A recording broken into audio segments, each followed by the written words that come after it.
Sveiki, šiandien kultivuosim iš Pabulviakosio dirvą. Yra, gal kas nežinojo, šiaip pasakysiu, gal žino.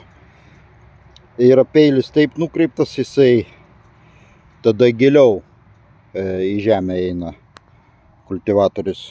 Jeigu jį apsuksi, eis mažiau į žemę. Į čia dar yra įpjovimas, jeigu atvirkščiai pastatysit, gal čia matosi.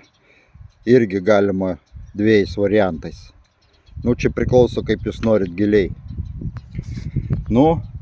Dabar bandysim kultivuoti.